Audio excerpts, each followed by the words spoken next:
Mario Town is split into three districts. First, mainline Mario, where the core platformers live on increasingly tall tent poles. Secondly, Nostalgia Mario, where dwelleth games banking on emulating older mainline titles. This is where we find New Super Mario, 3D World, and Mario Maker. And lastly, skirting around all of those, we have Whore Mario, the shady down market region where they just make any fucking tat and stick Mario's face on it like a fishnet stocking on a blobfish. And yes, there are a few quaint gentrified areas in this region where the RPGs live, but then there's the alleyway where Super Mario Run plies her trade. Dear God, you can catch something nasty just being within earshot of the public toilets. The point is, it's a slim pickings kind of release week when I seriously give a Mario Golf game a chance, but I figured, hey, I just came off somewhat enjoying the sniping gameplay in that Sniper Roast Waterfowl with Carrots 2 game, and what's golf gameplay if not sniping gameplay without the body count? And so I set out to escape from worrying about rising income inequality by pretending to be an internationally famous public figure enjoying a sport exclusively played by rich cunts. Or not, and that was the first troubling sign when I started the main single-player campaign and you don't get to play as Mario. The named characters are only for the multiplayer and challenge modes, I'm afraid. The peasants have to play the campaign as a custom me. Because of course, when I play something called Mario Golf, I want to spend the whole time playing as Richard Dean Anderson or Jeffrey Dahmer. Mario, if you can slam your name over the top of this title like an artificially enlarged penis across an unsuspecting forehead, you can damn well stop scoffing mushroom tortellini in the clubhouse and put some bloody work in. The next troubling sign was that there's a rather unreasonably long gap between starting the single-player campaign of the golf game and getting to play a fucking game of golf. I guess I felt the need to set it up like a grand adventure rather than just me wanting to unwind for an hour, pretending that the little white balls I'm whacking are the testicles of venture capitalists.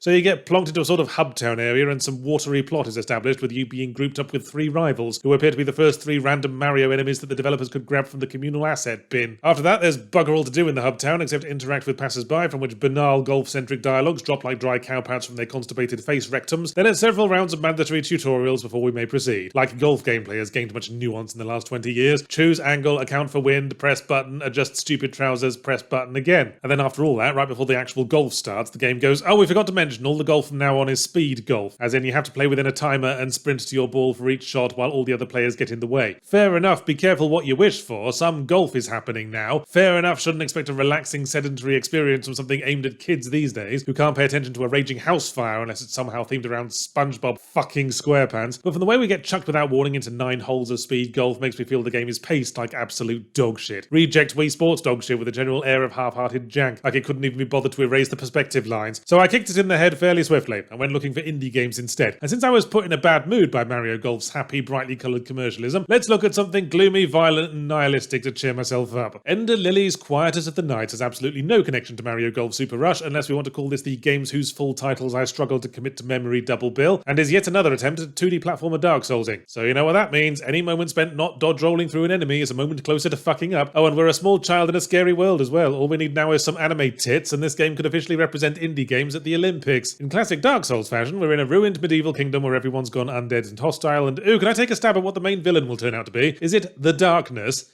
Oh, it's the Blight. Well, close enough. We play as a tiny, innocent little girl with white hair and white skin and a white dress with the general vibe of someone who's had their clacker welded shut at birth. We must explore the kingdom in your basic Metroidvania fashion, using the power of restless spirits to fight off the hostile undead, purify their souls, and claim their power for ourselves through sheer unrelenting force of moe.